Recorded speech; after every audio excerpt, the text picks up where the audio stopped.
Gracias. Bueno, arranquemos entonces.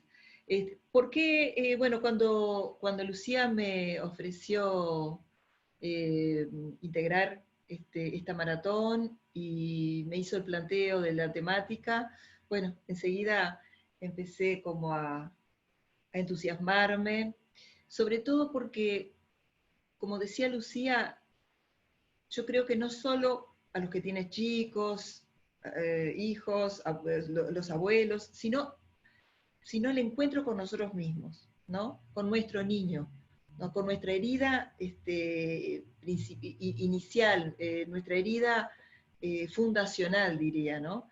Esa herida primaria eh, que hace que de alguna manera determine lo que vamos desarrollando a lo largo de nuestra vida y que vayamos como cristalizando de alguna manera nuestra esencia primordial, y a su vez que podamos interrelacionar con el resto de las energías, un poco como decía el otro día en la entrevista que me hizo Lucía, danzando de alguna manera con las 8 restantes energías. ¿Por qué me parece a mí importante poder conectarnos con esta herida inicial? Es porque de alguna manera esta herida se vuelve a repetir a lo largo de la vida. Es un modelo en el cual, si nosotros no tomamos conciencia, lo vamos a seguir repitiendo. Esta herida inicial, según cada eneatipo, hay una herida fundacional, es tan dolorosa, tan íntimamente dolorosa, que necesitamos herramientas para poder superarlas. Y de alguna manera seguimos, como decíamos el otro día en la mini entrevista que me hizo Lucía, seguimos jugando a tratar de resolverlo. Yo comentaba el otro día que el niño tiene esa capacidad, que es la capacidad de jugar, y a través del juego el niño logra empezar a resolver sus conflictos.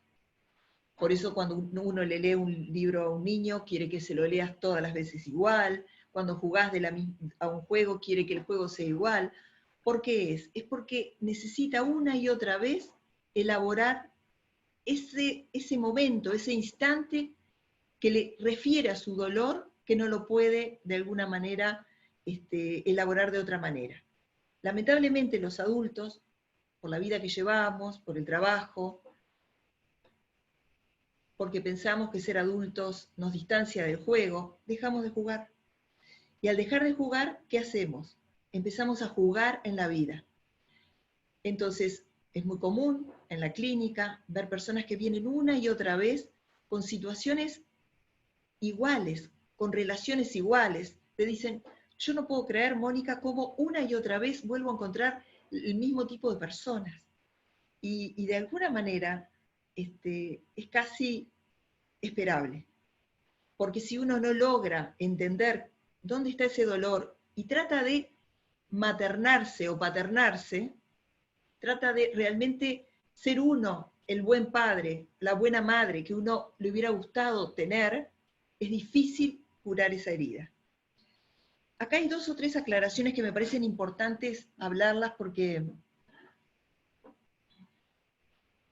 no, porque en la psicología muchas veces, lamentablemente, se ha como a veces culpabilizado mucho a las patologías, sobre todo a el vínculo con la madre o el padre. A ver, no escapamos, todos tenemos madre o padre, todos tenemos un tipo de vínculo. Y el vínculo quizás no tenga que ver con la realidad, porque la realidad no es una, la realidad es cómo cada uno la vive.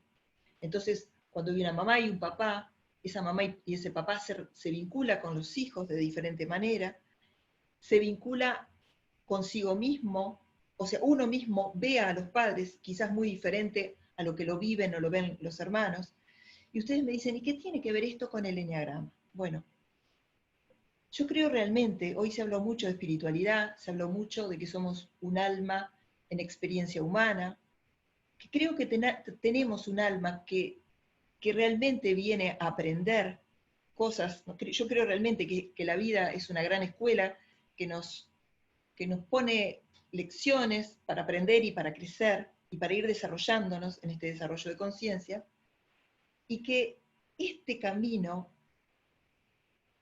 es importante porque nos lleva fundamentalmente a este crecimiento y esta evolución dialéctica. Bueno, no me voy a poner a entrar ahora en eso. Lo que me parece como fundamental en esto es que yo creo que hay algo constitutivo, algo primario. Hay algunos autores que dicen heredado, otros que dicen que es el alma o es esa esencia, ese principio esencial que ya viene. Y uno si ve a los bebitos bien chiquititos, y como decía hoy hace un rato Roberto, si uno los observa, uno puede captar, si uno conoce el eneagrama, va captando cómo ese niño se va conectando con el mundo desde esa esencia. Pero además hay un encuentro de almas, y ese encuentro es con tu madre, con tu padre, que de alguna manera van dibujando lo que tú sos. Y en cada una de las energías, cuando investigamos y estudiamos, nosotros en el Centro de Eneagrama Uruguay venimos investigando y hemos tomado investigación que se ha hecho a lo largo y ancho del mundo sobre este tema que nos interesa y mucho. Nos hemos metido en la infancia para ver cuál es esta herida inicial, cuál es esta herida primordial, cuál es esta herida de la cual nos tenemos que defender, y inconscientemente nos vamos a seguir defendiendo a lo largo de la vida, y aunque tomemos conciencia, siempre va a estar latente ahí. Y para eso voy a entrar directamente en las energías, para que ustedes puedan entender un poco todo esto que estoy queriendo hablar. Vamos a entrar en la energía 1. Y para explicar lo de la energía 1, y ya que me quede como explicación general, cuando yo hablo de madre o de padre, yo no hablo de madre o de padre hombre, hablo de función materna o función paterna. ¿Tá? La función materna es la de receptiva, ¿no? La contenedora, la que sostiene, la que recibe, y la función paterna es ese movimiento diferenciador, es ir hacia lo concreto, ese movimiento de corte, de super yo, de ley, ¿no? Que empuja y ayuda hacia la acción. ¿Bien? La función materna y la función paterna generalmente sí está investida por hombre o mujer, pero en la realidad cualquiera de nosotros podemos investir estas funciones. ¿Bien? Entonces, cuando el niño nace, y en este caso vamos a ver un niño con un eneatipo 1 como esencia primordial, hay una herida inicial, siente que de alguna manera esa figura protectora, sustentadora, no puede sostener, no pone reglas, no hay límites. Y entonces, ¿qué empieza a hacer ese niño desde muy chiquito? Ese niño que después se transforma en un hombre organizado, perfeccionista, justo, recto, que se basa en normas y principios. ¿Qué empieza a hacer desde muy chiquito? Empieza a ser él el que se cuide. Se empieza a cuidar, empieza a poner normas, empieza de a poco a generar ese espacio de seguridad, buscando sobre todo poder ir creciendo en un lugar con orden, y eso lo va llevando cada vez más a ese perfeccionismo. Pero miren qué interesante, el niño 1, la herida mayor que tiene el niño 1 y el adulto 1 es el dolor a la injusticia. Les voy a contar una pequeña historia de la clínica, de una paciente de hace muchos años, que tuvo un episodio realmente muy injusto. Y eso marcó toda su vida, y de alguna manera ella se desarrolló siendo una persona correcta, perfecta, ordenada, para que eso nunca más pudiera pasarle. Era una niña muy ordenada, muy buena estudiante, llegaba Navidad. Ella quería con toda la fuerza tener una muñeca eh, que la había elegido, que le gustaba, y la esperaba para Reyes. A su vez tenía un hermano, el hermano le costaba, había repetido el año, era complicado, muy hiperactivo, no estudiaba y había pedido una bicicleta. Los papás estaban en un momento económico que no podían comprar las dos cosas y ese año deciden comprar la bicicleta para estimular al niño que estaba con problemas, pensando que la niña, que era buena estudiante, que no tenía problemas, que siempre se sacaba sobresaliente, podía esperar la muñeca deseada. Esa situación que uno cuenta y que uno siente como de gran injusticia fue forjando esta niña perfeccionista, correcta, moralista. Y cuando uno lo ve en general, generalmente cuando uno en la clínica investiga a eneatipos 1, siempre hay alguna experiencia de gran dolor, de gran injusticia, que queda marcada a fuego y que sigue de alguna manera tratando de evitar. Porque nosotros lo que tratamos es siempre de evitar esa gran herida. ¿Ah? De alguna manera, contrarrestamos de esa manera la gran herida. Entonces, nosotros, este niño 1, va empezando como a desarrollarse desde esa rectitud, esa justicia, eso yo hago así, ¿no? Porque eso es bien del niño 1, también, ¿no? Ser el maestro, el que cuida a los hermanos más chicos, el responsable, para que no pase nunca más algo que les duela, como en este caso, yo les cuento, le dolió tanto a esta querida paciente. Vamos a la energía 2 y vamos a la herida del 2. El 2 tiene una herida inmensa. La herida inmensa del 2 es no ser querido. Por alguna razón, en el inicio, en el primer encuentro, puede haber sido una madre amorosa la madre 2, pero en ese primer encuentro, en esa simbiosis inicial, en ese encuentro, algo faltó. Y a veces, no solo ahí, sino a lo largo de la vida, algo falta. Y esa falta, el niño 2 lo interpreta como falta de amor. Y entonces empieza a forjar esa personalidad de ayudar, de dar, de sentir que para recibir hay que dar, de sentir que no hay que tener necesidades porque eso es ser egoísta. Se va forjando y va armando de a poco, anteponiendo la necesidad de los demás. Primero están los demás, después estoy yo. ¿Por qué? Porque de esa manera voy a tener el gran premio que es sentirme amada y alejarme de esa herida inicial, que es esa herida que nos marca toda la vida, que es esa herida de dolor, la herida de sentir el sufrimiento de no ser querido. Y vamos forjando de esta manera la personalidad y vamos de alguna manera empezando a mirar el mundo desde este lugar de 2, donde siempre estoy al servicio, primero está el otro y mis necesidades están después, ¿no? Cuando uno empieza a mirar esto, tanto para el niño 1 como el niño 2 que hemos visto, ¿qué tenemos que pensar? Por ejemplo, ¿qué antídoto podríamos pensar, ¿no? Y lo vamos a ver en las 9 energías. El antídoto es transformarnos en padres generosos, en padres compasivos, en padres amorosos para nosotros mismos. ¿Ah?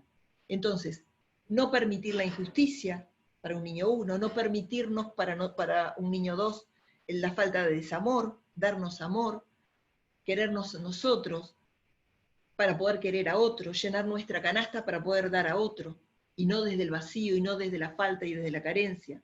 ¿Bien? Si seguimos entonces desarrollando el eneagrama, llegamos al el niño 3. El niño 3 tiene un dolor que es diferente al del niño 2. El niño 3 siente que no es suficientemente valorado. Siente que los padres tienen demasiada expectativa en estos niños.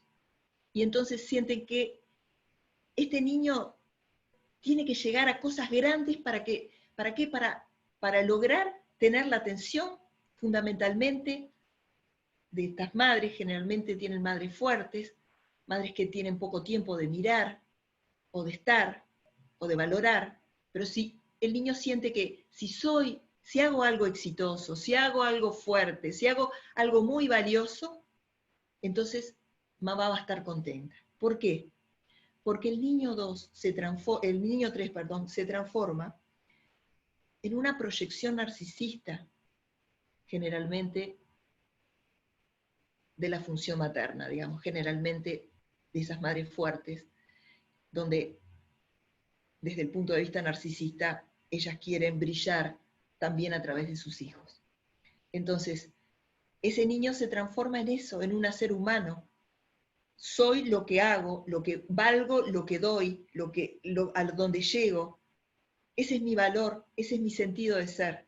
Y esa es una herida muy profunda que lo lleva a correr, correr, correr. ¿Y saben a qué? A desconectar de su corazón. Porque si sienten este dolor, sufren mucho. Entonces se transforman en hacer para no sentir el dolor. Este niño 2, este adulto 2, necesita parar, tomar esa paz del 9, decir, puedo ser y existir sin hacer, y de alguna manera habilitarse y valorarse a él mismo sin buscar el valor afuera todo el tiempo. ¿Bien? Vamos al niño 4. El niño 4, yo digo, es como la historia del patito feo. Siempre se sintió como era un cisne, pero se sentía feo en ese estanque de patos. No sé si el cuento es así o al revés, pero bueno. Y sin embargo era un gran cisne. Era un gran cisne, pero esa es la sensación que tiene el niño 4 desde muy pequeño.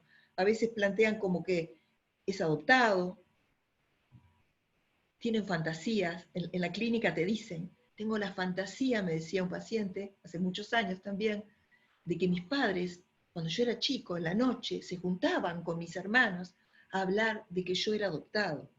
Tienen esa fantasía de no pertenecer, no se ven igual, no se ven, no sienten, no encuentran conexión con esta madre y este padre. Generalmente, en estos casos, los padres son muy polares. Generalmente hay una madre muy fuerte, un padre muy débil o muy ausente, un padre más bohemio, despreocupado, una madre muy recta, muy dura. La polaridad de esta pareja determina mucho esta sensación y este dolor del 4 de preguntarse a él mismo, ¿quién soy? Y esa es la gran pregunta que hace toda la vida ese 4, que lo lleva a las profundidades, que lo lleva a buscar a través de la creatividad, ¿quién soy? Esa es la gran pregunta por este dolor y por esta herida primaria. Sigamos. Vamos al niño 5. El niño 5, acá en el niño 5 hay una desconexión primaria, potente, entre el vínculo entre la madre y el hijo. Esta desconexión puede darse por miles de cosas. No sé, la madre en el embarazo tuvo una pérdida muy cercana que hace que no pueda tomar contacto directo con este hijo, una depresión corporal fuerte, aguda, una desconexión de alguna manera con este niño desde la primera infancia.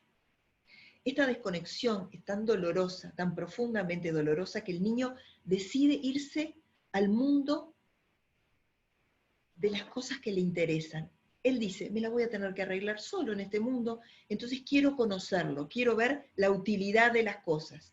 Este niño aprende a saber cómo funciona todo. Le interesa, le empieza a interesar el funcionamiento de las cosas. Y se aísla, es un niño que se aísla, y se transforma en un niño capaz que diferente a la norma. No es un niño normal, no es un niño como todos. No normal como sano, sino normal por norma. No es un niño como todos los demás, juega solo, le interesan temas que a otros no les interesan. El niño se empieza como a aislar. ¿Y qué empieza a pasar?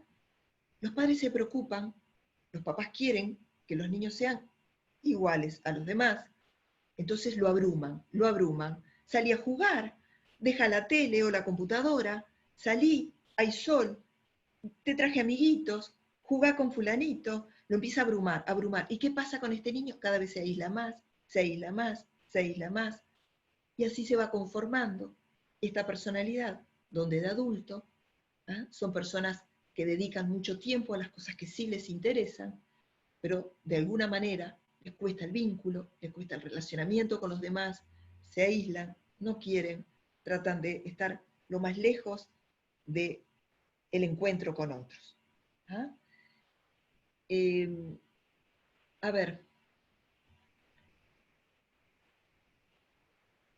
hoy escuchaba a uno de los disertantes que habló sobre, creo que Julio, no me acuerdo cuál de ellos, que habló sobre las patologías según Naranjo, y el 5 muchas veces se identifica con lo esquizoide, con la esquizofrenia, bueno, no todas las personas 5 son esquizofrénicas, pero sí hay una dificultad en ese encuentro primario con su mamá. ¿Y cómo hay que resolverlo? ¿Cómo debería resolver ese dolor, ese encuentro, este niño 5? Y bueno, empezándose a conectar, maternándose, que parecería tan lejos, ¿no?, de una persona 5, el cuidarse, el maternarse, el empezar a encontrarse desde un lugar más amoroso con él mismo y más conectado. Vamos entonces ahora al niño 6. El niño 6 tenemos en la niñez generalmente, y acá es para todos, en la niñez, en la primera etapa, cuando un niño nace, hay una relación simbiótica entre la madre y el hijo. Es un encuentro donde la vida empieza y termina entre la madre y el hijo, ¿no? Es como un encuentro, un hilo, un cordón donde quedan unidos y ellos viven en ese mundo juntos, de manera simbiótica. Para que el niño pueda seguir evolucionando en su psiquismo y en su desarrollo, ¿qué necesita este niño? Necesita alguien que corte esto. ¿Y quién es la persona que corta esto? Es el otro, el tercero, el padre. Una figura que ponga orden, ley, y que le diga de alguna manera a este niño, no, tú sos nuestro hijo, pero mamá está conmigo también, yo tengo un lugar. Cuando el padre logra entrar en esta simbiosis y aparece un otro, es fundamental para el desarrollo de la vida de los seres y del psiquismo, porque aparece el otro, si no quedaríamos en eso donde somos geocentristas y nos da la sensación que el mundo empieza y termina en nosotros. Para un buen desarrollo psíquico es necesario este tercero. ¿Qué pasa en el niño 6?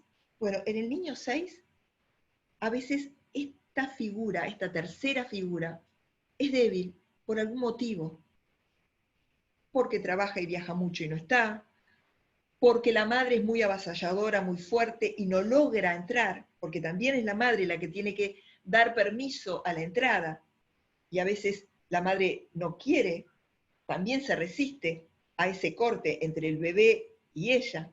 ¿Ah? Entonces, esto es lo que pasa con un niño 6. El niño 6 de alguna manera empieza a sentir que este corte no se da de forma sana o suficiente y le empieza a generar como temor. Y acá aparece como la herida del 6 que tiene que ver con los miedos. Con el miedo, ¿saben a qué? Al abandono. Este es el miedo que se gesta desde esta dificultad. No hay un corte, pero en algún punto la madre quiere que este niño crezca, pero no hay un corte suficiente que le dé seguridad y lo que él siente es que el mundo es temeroso, La madre de alguna manera, al no poder cortar este vínculo, le transmite, quédate conmigo, nene, que el mundo puede esperar. Y entonces él empieza a mirar hacia afuera y sentir que ese mundo puede ser muy peligroso. Y empieza a desarrollar el miedo a quedarse solo. Y de a poco ese miedo empieza como a profundizarse más, y empieza a generar herramientas como adulto, la desconfianza, el contraataque, si es contrafóbico, la duda y sobre todo el pensamiento. Voy a atacar esto, voy a atacar el miedo, teniendo un plan A, B, C, Z, por cualquier cosa. Entonces, esta energía queda muy puesta en el pensamiento para poder resolver esa herida básica y ese dolor básico de ese miedo a ser abandonado. Vamos a el eneatipo 7. Acá también hubo una dificultad, yo diría, en el 7, ¿saben lo que hay? Hubo como un destete rápido, algo que o porque nació antes de tiempo, o porque hubo una lactancia que se tuvo que interrumpir, o porque hubo un accidente y entonces la madre no pudo. Es como que de alguna manera este niño lo arrancaron del útero muy rápido.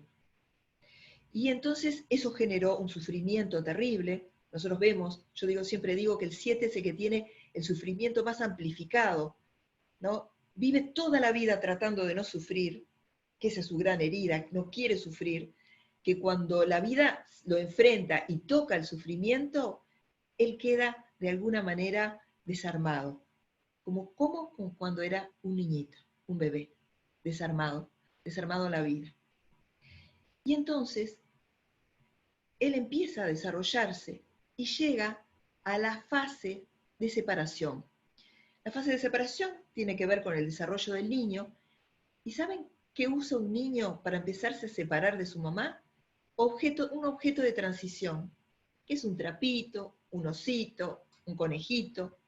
Ese objeto de transición lo ayuda a no tener miedo, a irse a la cama, sin tener que tener mamá siempre al lado, ni a papá, ni que le lean un cuento, porque tiene el trapito que lo acompaña a todos lados. ¿Qué le empieza a pasar al niño? Eso le pasa a todos. ¿Qué le empieza a pasar al niño 7? Hoy es un trapito, mañana es otra cosa, pasado es otra cosa. No encuentra objeto de transición. Y eso lo sigue desarrollando y dibujando como adulto. Hoy es acá, quiero crema, quiero chocolate, quiero esta relación, quiero la otra, estoy acá, estoy allá, no estoy en ningún lado. Estoy siempre buscando ese objeto de transición que yo buscaba cuando era un bebé, cuando era un pequeño. ¿Entienden? Cómo esto inicial va formando y va estructurando la manera que nosotros nos vinculamos desde nuestra energía, desde los mecanismos de defensa que nosotros ponemos en marcha para que esto funcione. Vamos a la energía 8. Bien, yo miro el tiempo, hay que controlar el timing y todas las energías para que nos den tiempo. El niño 8, el adulto 8, cuando viene a consulta, en general siempre te trae situaciones muy dolorosas de vida. Fueron niños que en general fueron víctimas de violencia de alguna manera. Padres alcohólicos, o sea, mucha violencia familiar, golpes, lastimaduras, situaciones muy violentas. Recuerdo un paciente que era muy chico, vivía en el campo, era un niñito muy chico, y había abigeato. Abigeato es cuando entran a los campos y roban el ganado. Y parece que los habían agarrado, la estancia de ellos les había agarrado, bueno, siempre estaban viniendo a robar muy seguido. Entonces, él muy chiquitito, su papá había fallecido, que eso también es un elemento que generalmente el tema de la muerte es todo un tema en los niños 8 y en los adultos 8. Y entonces se turnaba con los hermanos, él era el más chico, se turnaba con los hermanos para hacer guardia, para que no le fueran a robar el ganado. Algo como súper duro para un niño, pero él se sentía con la fuerza de poder sacarlos si entraban a su campo. Entonces vemos eso, vemos un niño luchador, es un guerrero desde chiquito, es un guerrero, pelea por la vida, pelea y tiene mucho miedo a qué? A ser dominado. Por eso, como adulto, va a ir desarrollando el poder, va a ir elevándose cada vez más en su fuerza, en su potencialidad, en su energía. ¿Para qué? Para que nunca más él se sienta con el miedo a ser violentado. Él va a atacar antes que lo ataque. ¿Ya? Y eso se va conformando en este niño 8, donde él arrasa con todo y pasa justamente al opuesto, a no sentir, a no sentir el miedo. Además es de la tríada del instinto, entonces eso más se agudiza. Y bueno, y vamos llegando entonces al último energía, al enetipo 9. Y acá vemos a niños que generalmente han nacido en familias disfuncionales, familias complicadas, padres enfermos, con padres con problemas de enfermedad muy crónicas, de mucho tiempo, eh, mucho conflicto, situaciones de separación, de unión, separación, unión. Entonces, ¿qué hace este niño 9? Este niño 9 empieza a ser invisible. Él dice, yo no quiero ser un problema para esta familia. Ya bastante tienen mamá y papá. Un niño adora a los padres. Esto es importante que lo entiendan. El niño adora, o sea, adora, siente que va a hacer todo por esos padres. Y esto es lo que hace un niño 9. Desaparece.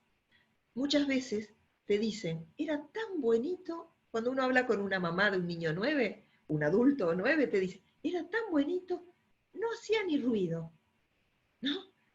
No hacen ruido, tratan de pasar invisibles. Esto del nada especial, no quiero ser visto. Nunca traen conflictos, tratan de al revés, de negociar, de intermediar, se transforman en traductores. Mirá, papá, mamá quiso decir esto, mirá, mamá quiso decir lo otro. Y entonces empiezan a desarrollar esto, que es un lenguaje que después de adulto lo hacen realmente muy bien. Entonces, a mí me gusta el concepto, el 9 no es una pereza física, porque es de la tríada del instinto, los 9 no paran, es una pereza psicológica. ¿Tá? La pereza psicológica, ¿desde dónde? Desde entre hablar y no hablar no hablo, entre ir o no ir no digo. ¿Pero por qué? Porque tiene esta herida y esta sensación que la mejor manera de no seguir complicando era desaparecer de escena. Y este niñito, desde muy chiquito, desaparece en escena. Bueno, ¿para qué nos sirve todo esto? Y ya para poder respetar más o menos los tiempos, para maternarnos, para paternarnos, para tener compasión, para desarrollar la compasión, mirando a otros, entendiendo cómo el otro se conforma, desde dónde se conforma, y también teniendo compasión de nosotros mismos. Ayer, justamente una paciente me preguntaba, dice, Mónica, yo tengo mucho de 5, pero también tengo mucho de 1. Y cuando vimos la pauta infantil juntas, de las dos energías, me dijo, ¿sabes una cosa? Sí, probablemente yo sea 5, porque a mí me duele más, yo quiero estar sola, yo no quiero yo quiero resolverme sola, no necesito a nadie, desde muy chica yo era así, pero ¿sabes qué me di cuenta? Que tengo muy elevado el 1 porque tuve padres muy exigentes, ella tuvo un 8 y probablemente capaz que una madre 6, tuvo padres muy exigentes que hicieron que ella tuviera que elevar ese 1 para poder sobrevivir en esa estructura, en ese sistema. ¿ah? Así que bueno, un poco la idea es que ustedes vayan como entendiendo, quizás hasta se pueden identificar. Yo siempre digo que cuando uno se conecta con el dolor primario, a veces es como muy fácil de encontrarnos, ¿no? Es como una manera de sentir, eh, cuando uno percibe, sí, esto es de verdad lo que en el fondo del fondo del fondo es lo que más siento y lo que más me duele, ¿no? Entonces, cuando uno siente eso, eh, bueno, empieza de alguna manera a conocerse. Yo creo firmemente que nosotros somos las 9 energías, que tenemos una experiencia en este momento, en esta vida, de una energía basal, de una energía este, que nos determina, nos estructura, pero que el resto de las energías danzan en nosotros. Y en la medida que podamos entender esto, vamos a poder ser más compasivos con nosotros mismos, más generosos con nosotros mismos, cuidarnos, cuidarnos de verdad, entender cuál es el dolor primario. Así que creo que más o menos cumpliendo la hora, no sé si hay preguntas o bueno, o, o quieren de alguna manera decirme alguna cosa. Está sin voz, Lu.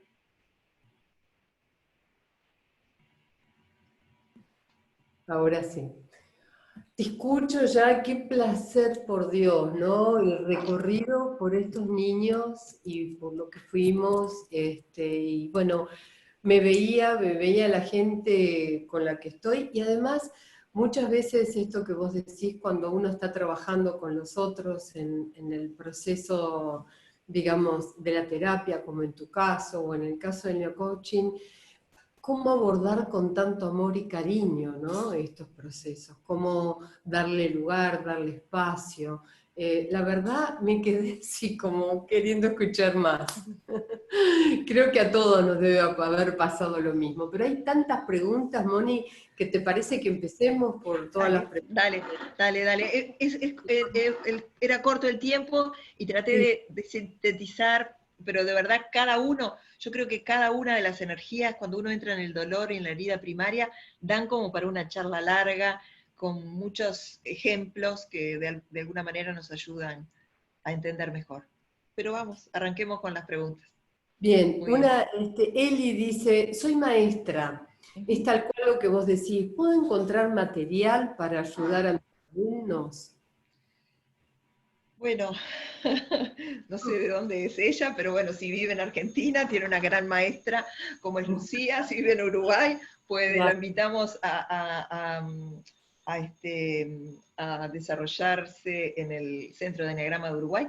Pero sí, hay mucho material, ¿no? A mí hay un libro que yo recomiendo mucho porque me parece muy fácil de empezar cuando uno nunca entró todavía en el mundo del enneagrama, y además hace 20 años, uy, me estoy deschavando como te deschavaste vos con la edad, fue el primer libro que me llegó a las manos, que es el de La sabiduría del enneagrama de Rizzo y Hudson. Creo que ellos le llaman pauta infantil, toman algo de esto. Indudablemente nosotros en el centro hemos seguido investigando y desarrollando con casos clínicos, pero creo que capaz que a ella le puede servir para iniciarse en esto, pero también entender eso, ¿no? Que el enneagrama es una forma de vida. Así que arranque con eso y estoy segura que se va a enamorar como nos enamoramos nosotros y va a querer más, más, ¿no? Y uno sigue aprendiendo, yo hoy aprendí cantidad, me encantaron las exposiciones, me dejaron pensando, con ganas de seguir investigando y compartiendo. Así que espero haberle Y ahí contestado. yo sumaría esto de que para empezar a entender a los alumnos hay que transitar el Enneagrama 1, ¿no? Tenés que llevarlo en el cuerpo, es decir, Exacto, es exacto. donde captás, porque los niños son muy espontáneos, Muy muy espontáneos, exacto, exacto. frescos, y ahí captás inmediatamente la energía, ¿no? Por más que Sí, después sí, tengan sí, sí, tantas sí, conductas que tengan que ver con estas pautas infantiles. exacto. Una pregunta, bueno, a ver, ¿qué pregunta, Moni? A ¿Se ver, sigue a lo largo de toda la vida con el eneatipo de la infancia? a Lo ver, pregunto. perdón que no escuché, que se cortó ahí. ¿Se sigue a lo largo de toda la vida con el eneatipo de la infancia? Bueno, qué interesante pregunta. Yo creo firmemente que hay una, ¿cómo es que decís vos que me encanta, que vos decís esencia primordial o Naturaleza esencial. naturaleza esencial? Me encanta. Yo creo que la naturaleza esencial es para siempre, por lo menos en este tránsito humano, en la vida. Nosotros tenemos siempre esa naturaleza esencial, que esa naturaleza esencial es de donde nosotros miramos la vida. Yo siempre pongo el ejemplo, ¿no? Hay un accidente, unos van a correr, a ayudar, otros se van a quedar estáticos, otros se van a reír, otros van a salir corriendo. Eso tiene que ver con lo esencial. Ahora, todo el resto de las energías van a danzar en nosotros y deberían danzar en nosotros. Nosotros deberíamos aprender las 9 energías para de verdad poder tener nuestra mejor versión de nosotros mismos. Yo hace muchos años, un maestro de Enneagrama me dijo, yo soy un eneatipo 3, soy hacedora, ¿no? Y de alguna manera estudiando dije, bueno, yo capaz que tengo que empezar a decir no, no hacer. Y él me dijo, no vayas contra tu naturaleza.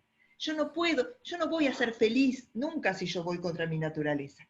Lo que sí tengo es que tomar el tesoro, como dice Lucía, de la energía 9, tranquilizarme, tomar la paz y hacer con propósito, con otros, junto con otros, esparcir esto como estamos haciendo para otros, para que llegue a más personas, entender este movimiento. Y para eso tengo que conocer todas las energías.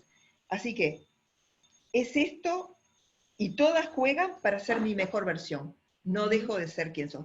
Quizás la pregunta de ella viene, y me adelanto porque capaz que ya otra persona lo hace, es que muchas veces en la infancia, por ejemplo en mi caso que soy 3, yo tuve una infancia 6. ¿Por qué? Porque mi mamá era 8, tenía una energía muy potente y yo tenía miedo. Entonces yo no podía desarrollar mi esencia, no la podía, porque su potencia hacía que yo me fuera, me fuera al 6. Yo era un 3, siempre fui un 3, pero me fuera a los miedos, quedaba aprisionada a los miedos del 6. ¿Por qué? Porque siempre hay una danza en el eneagrama, siempre vamos a recorrer el eneagrama de una manera u otra.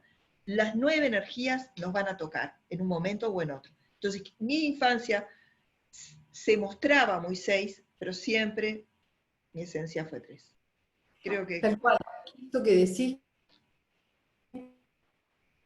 características de nuestros padres, porque si no, hasta una misma energía se puede reinvertir, es decir, guardamos lo que somos en función de no querer parecernos, ¿no? Exacto, exacto. Muchas veces pasa eso. Horacio te pregunta, ¿y qué pasa con los niños adoptados? ¿Qué pregunta? Y criados por padres del mismo sexo. ¡Wow! ¡Qué interesante! Me encantó, Horacio, espectacular. Pasa lo mismo, Horacio, porque yo te expliqué, esto no habla de madre o padre, habla de función materna y función paterna. Es el que ejerce. Pueden tener el mismo sexo y uno ejercer la función materna, el otro la función paterna, turnarse, ver, es exactamente lo mismo. Es lo que yo les digo, hay una esencialidad, es esto que viene con nosotros, nuestra esencia, y después lo que va pasando es exactamente lo mismo que si fuera nacido de la panza. Exactamente igual. Él mismo pregunta, ¿por eso el 4 puede terminar en bipolar? ¿Es que es el que siente menos? Uy, no. El 4 es el que siente más. No sé si él siente más, pero siente mucho el 4. No, pero sí, capaz que tomo lo que dice Horacio. Sí, estas figuras paternas tan duales, tan opuestas, ¿tá?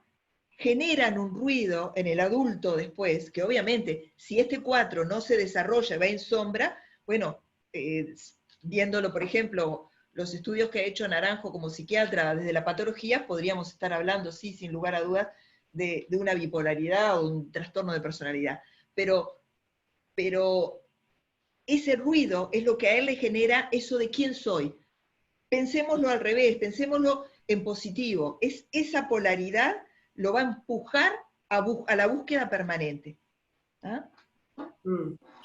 Gabriela pregunta, ¿cómo sanamos esa herida del niño 5 como mamá? Wow. Perdón? ¿Cómo? ¿Cómo sanamos esa Ah, herida del niño 5 como mamá de un 5, ¿no? De un niño 5. siendo una mamá de un 5 Claro. y maternando después, intentando conectarse. Porque esa desconexión de la madre 5 en general dura mucho. O sea, es algo que genera, uno te lo dicen, yo adoro a mi hijo, pero hay algo que hace que yo no pueda llegar. Las madres te dicen, hay algo que yo hace que no pueda como conectar, trabajar duro en esa conexión. Y esa conexión se trabaja de nuevo, la caricia, el cuerpo, el contacto, volver al inicio. ¿No? Mira, hay unas experiencias interesantísimas que se hicieron hace muchos años con respecto justamente al tema de la esquizofrenia, que a mí siempre me llamó mucho la atención y son de las cosas que algún día capaz que me gustaría como tener la posibilidad de desarrollar. El planteo era aislar a una madre con el hijo adulto y ayudarlos a los dos que se encontraran desde como si fueran madre e hijo de un bebé. Fuerte, ¿no? Muy fuerte, muy fuerte. Pero trabajar sobre esa conexión, ¿no? Los aislaban y generaban ese encuentro de cuidarlo, de abrigarlo, de darle la sopita, de todo ese tipo de cosas como ¿no? De acariciarlo, ¿no? De escucharlo, de tratar de entenderlo, tratar de entender. Los niños 5, por ejemplo, o los adultos 5, pero vamos a un niño 5, de repente les gusta, no sé, no sé, le gusta, le interesa, no sé, algo, yo qué sé, como... Hay un niño, un muchacho 5 que sale a veces en la tele que le interesan los pájaros. ¿Verdad? Que están como bastante, sale bastante en la tele acá y como que está bastante mediático ahora. Y bueno, mamá, aprende de pájaros, anda con él, salí a la naturaleza, encontrate, saca fotos con él, investigá, comprometete, metete con todo.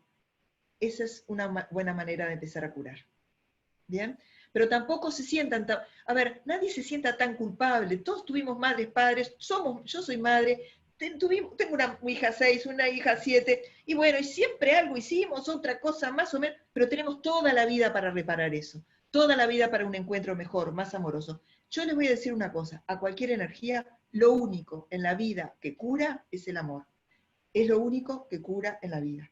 Es el amor verdadero, el corazón abierto hacia el otro, de verdad. Me emociona. Eso. Eso, el amor incondicional, ¿no? El verdadero amor de madre y padre. Te están preguntando, Claudia, ¿en qué energía se desarrollan los TOC? En la 1, en la 1. Bueno, esto, se ríe, seguro, en la energía, los niños empiezan eso, ¿no? Para que no haya más injusticias, se ponen muy perfectibles y esa perfección hace que empiecen ahí está, las obsesiones, ¿no? Y tocan y ponen y arreglan y siempre tiene que estar igual y se transforman en adultos así, ¿no? Y bueno, el TOC es como la expresión patológica, ¿no? Pero todos los unos tienen sus TOCs. Todos. Oh, otra pregunta fuerte. Bueno, acá nos podemos quedar. Vos decime cuando cortamos, porque yo sigo Lore, igual hasta mañana. sí. Lore dice, no, pero que está muy jugoso, por eso queremos también Bien. que las personas participen y pregunten, ¿no? Lore dice, ¿influye en mi eneatipo 7 enterarnos que estuvimos a punto de ser abortados? Sí. Bueno, esto que yo les decía, ¿no? ¿Cómo se llama? O sea, un parto prematuro, una idea de estar cerca. Es esto, es como el instante de estar cerca de la muerte, de salir rápido del útero, de que hay un peligro y ese peligro se percibe muy intrauterinamente para el 7.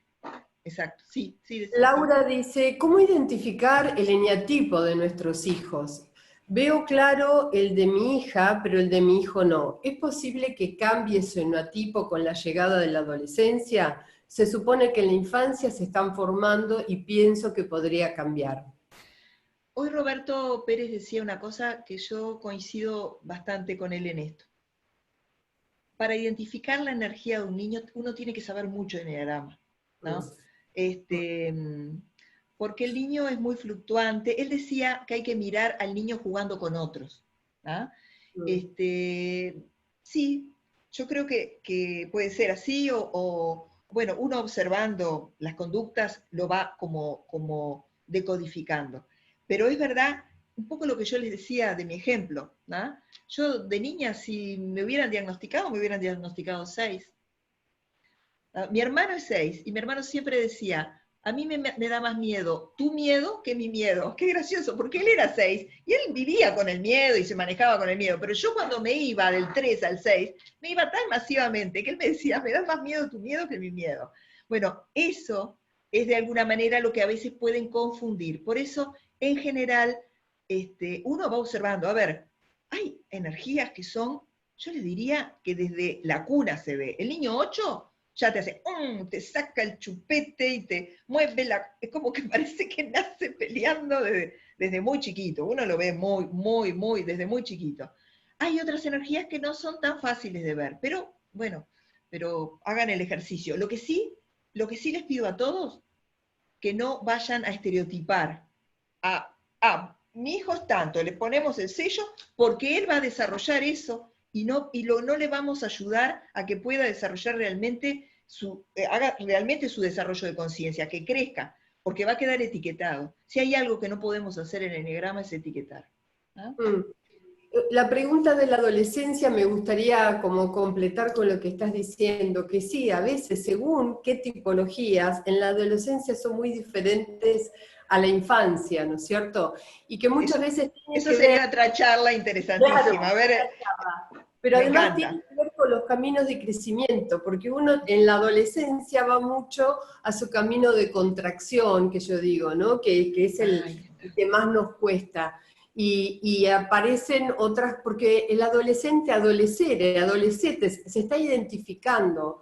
Entonces, siempre hay un camino con los brazos de crecimiento, ¿no? En tu caso, el 3 te vas al 6, que es un brazo de crecimiento, hay un orden de evolución. Exacto. Entonces, digamos, lo que observamos no es tan diferente a lo que es, simplemente que hay una dinámica que está mostrándonos. Por eso hay que saber mucho y ser como muy especialista en esto, como para entender todos los procesos de la conducta de ese niño o de ese adolescente. Exacto. Y en el contexto, como vos bien decías. Porque además en la adolescencia se complica más, porque hay una reedición de la adolescencia de los padres. Entonces, en ese sistema familiar, no juega solo la energía del adolescente, sino que empieza a jugar con mucha potencia esa adolescencia que vuelve como a reeditarse de los padres. Y ahí se hacen unas mezclas muy interesantes que me encanta tratar. Otra pregunta, y bueno, no sé la hora, pero tenemos, a ver, me van a indicar acá, ¿estamos en hora? Sí, estamos en hora. Así que cerramos con esta. Si un chiquito adoptado pasó por un tiempo en el hospital, sin familia, y luego un tiempo en familia de tránsito, y luego con sus padres definitivos, ¿cómo construye su energía? ¿Hasta qué edad? ¡Wow! Bueno, a ver, perfecto, a mí me parece, volvemos, es bastante parecida a, creo que Horacio fue que nos preguntó, algo parecido. Hay una esencia basal, que eso lo va a traer, y el niño se va a defender en la casa cuna, o en los padres iniciales de adopción, él va a ir desarrollando eso cada vez más, ¿tá? Pero a mí me da pie esto para decir algo que a mí me parece, yo creo que realmente, a ver, las cosas en la vida no son de casualidad. No es de casualidad que tengamos la mamá y el papá que tenemos. No es de casualidad que nos adopten una mamá o un papá determinado. No es casualidad, no hay casualidad. ¿Tá? Entonces, no es casualidad las parejas que tenemos. ¿Tá? No es casualidad los hijos y las energías de nuestros hijos. Nada es casualidad. Hay, desde mi punto de vista, como un plan mayor mucho más inteligente que nosotros, que nos ayudan a desarrollar y a ser nuestra mejor versión, a poder hacer lo que vas a contar ahora dentro de un rato, que es a seguir evolucionando en el desarrollo de conciencia. Moni, un placer enorme tenerte. Gracias, gracias Uruguay. Un abrazo cálido para nuestros hermanos uruguayos. Y la verdad que la conciencia y con la profundidad que nos transmitís nos deja pensando a todos, y una alegría de poder seguir compartiendo e interaccionando entre los dos centros. Gracias y un muy beso grande, te quiero mucho, Lucía. Nos vemos pronto. Nos vemos.